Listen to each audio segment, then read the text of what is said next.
What's up guys, Headquarters here, and today we're going to be playing Love, Money, Rock and Roll again in what is episode 5 of our series looking at this visual novel.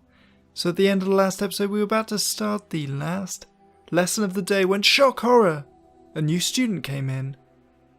But maybe someone we know from the past, because in blew all the Sakura blossom, and she may be the very girl we met all those years ago under the cherry tree. But we shall find out, so the teacher, please introduce yourself. My name is Catherine Winters, although some of you already know me. She quickly swept the room with her alert gaze, not focusing on anyone in particular. I look forward to studying together. She deliberately distorted the standard Japanese greeting. Catherine Winters. For me, it had always been Katya. She had been the one watching the falling Sakura petals with me. I knew it. It was very obvious that she was, but at least I can make connections. Then she moved away. She just moved away without saying a single word. She left me all alone, broke my heart, and trampled on my dreams. I would definitely be angry at her, and would maybe even hate her, if I could. Bah! This was also disgustingly trivial and cliched. It was almost as if I fell into some second-rate shoujo manga. Again, we have the little help box. Shoujo manga is a Japanese comic targeted primarily at a female audience. We just need to add some glittering sparkles around her face and some curly clouds in the background. A sparkle, sparkle, sparkle, sparkle. A curly, curly, curly, curly. There we go. The magic of mouse effects. You can almost feel like it's clouds. I'll wait for it. I'm used to waiting. Oh, pinking out again. No, we're not. We're fine. I rubbed my eyes and pinched myself. Nope. Not a dream. Hey Nick, why is she back? Did you know something? Why didn't you say anything? Kyosuke annoyingly muttered behind my back. My world shrank into a dark tunnel. On one end was me and the darkness. On the other, Katya and the light. Except that I wasn't expecting to find Heaven's Gates there. I was expecting to find Katya's Gates, in a mixed metaphor that I'm not entirely sure what it meant, but it sounded dirty. Meanwhile, the teacher showed Catherine her seat. She walked past me without so much as a glance. I didn't know what to do. Meanwhile, the class seemed to be reeling from the shock. She really did know many of our classmates. After all, she used to go to this school. The remainder was probably simply surprised to see a foreigner. After all, there aren't all that many of them, even in our school. I doubt they saw me as a foreigner. That is, if they were even aware of my existence. I was like some transient ghost in the underground, but not the underground, in the actual school. I flitted by. I was invisible. I first met Katya in my first year of high school. Somehow, we ended up dating. Me and her, it was hard to believe. Her mother, like my parents, had been working in Japan for a long time. Time passed, and everything seemed to be fine. And then, Katya suddenly said that we could no longer be together. Something about her mother being transferred?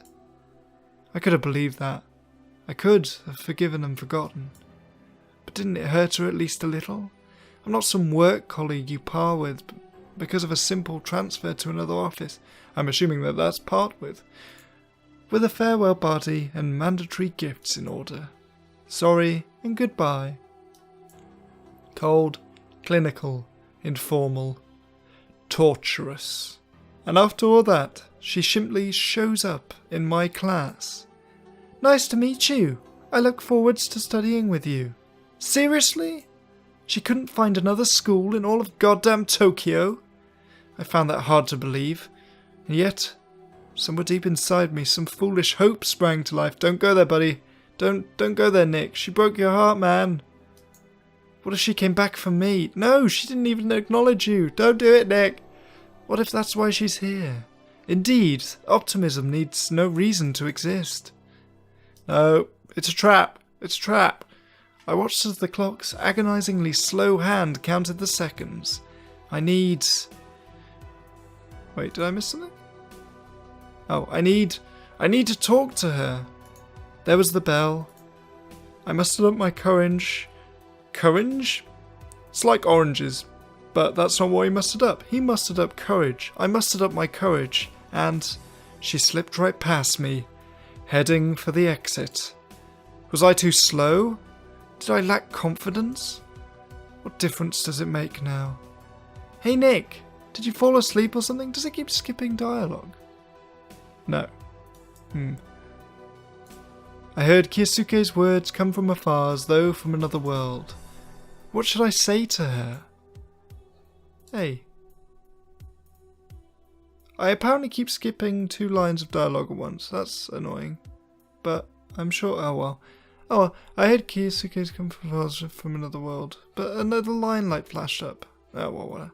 Why didn't she walk up to me first? Yeah, what should I say to her? Hello, it's been a while, how are you? Why didn't she walk up to me first? Was she afraid? Shy? No, that's dumb. That's not like Katya. Which means that she simply doesn't want to talk to me. Oh, Nick, you've got Himitsu now. Forget her. You're too good for her, sort of. You're a bit of a dick sometimes, but... Oh well. I knew her better than I'd want to. Kyosuke was shaking me frantically and muttering something, but I wasn't paying any attention. Nico-kun. A new voice appeared. Nico-kun! It's Himitsu! Yay! Himitsu! I raised my eyes and stared through her. With my magic X-ray vision. Hello, this is Earth to Nico-kun. Over. Over. I snapped back to reality. Yeah, what is it? What? You forgot again? She made hamster cheeks. Like, I remembered. We're meant to be going shopping with you, Himitsu. I'm sorry Nick is such a forgetful chap. I figured you'd forget, which is why I decided to come fetch you. What does she want from me? Fetch me? For what? Oh right, we had some sort of arrangement. But what did it matter now? Catherine had left, and she was getting further from me with each passing second. The distance between us at this moment may be greater than the width of the entire Pacific Ocean. I seriously doubt it, Nikolai. I think that you're being melodramatic. I don't think she can literally have gone the entire width of the entire Pacific Ocean, unless her legs are really, really big. But I had no idea what to say to her. I've long been secretly hoping to make peace, to let go and move on with my life, just to have this happen. I had to make a choice. If I wanted to run after her, now was the time. She could be the whole Pacific Ocean away, Nikolai. No. No, fuck Catherine. Yeah. Yeah. I love these little chibi happiness meters for Himitsu and Katya. How much longer was I going to allow this to continue? The reason we cut away rotting flesh is to prevent disease from spreading across the rest of the body. So I'll cut out my rotting heart. No, we won't. We won't do that, Nikolai. Yes. No. No. Since we were in the same class now, I was bound to find out why she came back sooner or later. Yes, I remember everything. I replied with confidence, stood up, took Himitsu by the hand, and made way for the exit. Wait, what about... I turned and gave Kyosuke a glare so furious that he shut up immediately. Furious glare, attack! Pow! There we go. Kyosuke got knocked out and stayed in school for the rest of the evening. Anger, resentment, and sadness were all stirring within me. As we walked through the hallways, I paid no attention to the people around me. I only stopped once we got to the shoe lockers. I looked out across the schoolyard. What if she was still here? Nico-kun, Himitsu said sheepishly. Yes? I snarled while turning round and noticed that I was still holding her by the hand. Sorry. I let her go.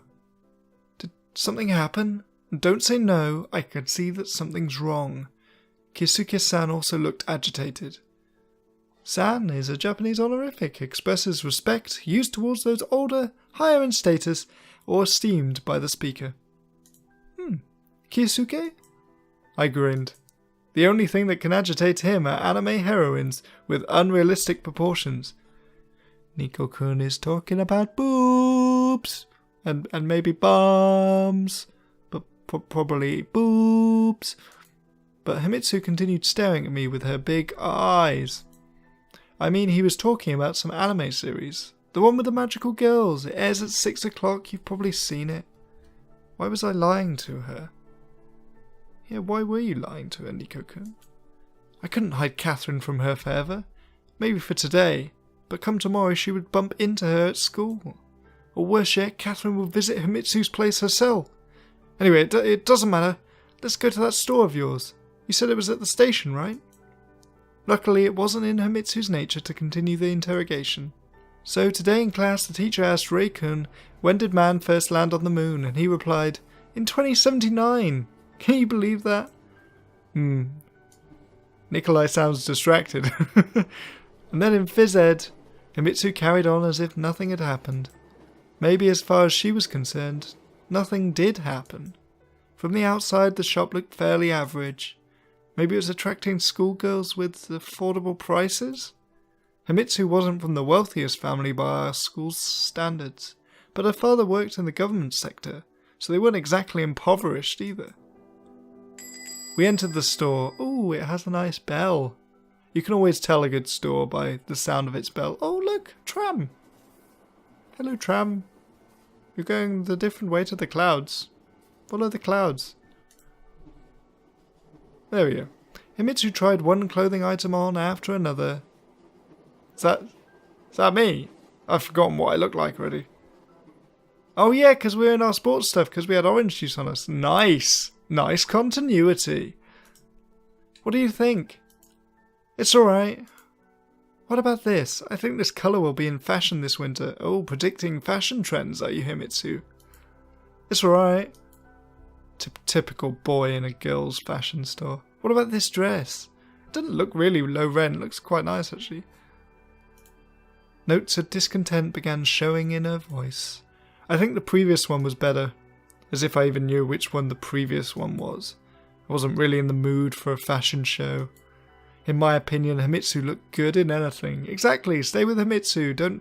Well, not stay with Himitsu since you're not going out, but ask her out, man. Stop pining over Katya. She broke your heart. So what was all of this for? Oh? Didn't she have enough stuff already? I mean, honestly, what was it for? I've known her for a long time now, yet I didn't recall her ever having a close relationship with anyone. She was no longer a child, but a girl in the prime of her life. It was long past the time for her to find a boyfriend. Wait, was I really feeling jealous? No, of course not. After all, if she did find someone, I would have been the first to find out. I think the most important thing is that you like it. Oh, how diplomatic, Nico-kun. You can tell that you've grown up in the presence of diplomats, sons and daughters, and you yourself are the son of a diplomat, I believe, Russian diplomat. I can't quite remember what your parents do, but they're not here. But very diplomatic anyway. But I like a lot of them. This one, and this one, but not that one. Himitsu was shifting the clothes back and forth. She whips it back and forth. Watch me whip it. Watch me nay-nay. Did she really deserve such treatment? Catherine is back, I said as if in passing. What?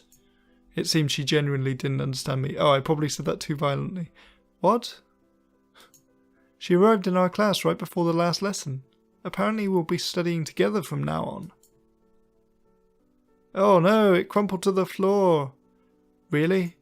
Himitsu suddenly became gloomy and dropped the dress that she liked so much.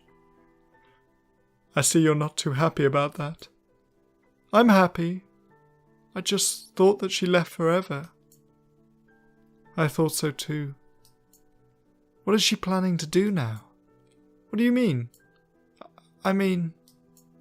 Himitsu hurriedly began putting all the clothes back on their spots. She's been gone for so long, and you're already seniors. I wasn't too interested in her life plans, to be honest. I mean, we haven't even spoken yet. What about you? Are you glad, Nico-kun? She asked smoothly. Ah, Himitsu's a smooth operator too. It's not that simple for me. But what is there to be happy about? You know very well what happened a year and a half ago. Yeah. But it's all water under the bridge now. We'll see what happens. She probably has her reasons for coming back. At the very least, I was no longer lying to Himitsu. I wasn't being completely open, but what was the point in pouring my heart out to her? Ultimately, it was my private affair. Mine and Catherine's. Aren't you going to buy something? She stopped to think for a moment. No, everything here is expensive and I don't have much left from this month's allowance. But it's only the 7th, I exclaimed. Well, let me buy you a present then. What about that white and yellow dress that looked good on you? It doesn't look good on me at all, Himitsu objected unexpectedly. I look fat in it. Oh, Himitsu, don't have body issues, girl. You look fine. You? Fat? I laughed out loud, drawing the apprehensive looks of clerks and other shoppers. See, this is why I didn't want to go, I whispered. Himitsu didn't reply, but merely smiled. We walked most of the way home in silence. I was getting uneasy. Now would have been a great time for those stories about Rei-kun, or about Saya-chan, who couldn't send the ball over the volleyball net. Don't let Katya get to you. I'm fine. I can clearly see that you're not. Don't worry, I'll be fine. Enough time has passed. The important thing is that you yourself believe that. Oh, Himitsu's so understanding. You're the loveliest, Himitsu. We want you, Himitsu. We love that yellow dress. I do believe it. It's just that it's all a bit unexpected. But you know how she is. She comes without being invited and leaves without saying goodbye. Always only thinking about herself. I couldn't help but smile. Himitsu noticed and got even sadder. Thankfully, we've just arrived home. Anyway, I'm off. See you tomorrow? See you. I wanted to add something else, but instead I merely watched her walking toward her place. I spent the rest of the day trying in vain to stop thinking about Catherine. So whilst we're thinking about Catherine, I think I'll leave the episode there. I've been Headquarters. This has been Love, Money, Rock and Roll. I hope you all enjoyed the video, and I'll see all of you in the next one. Bye for now.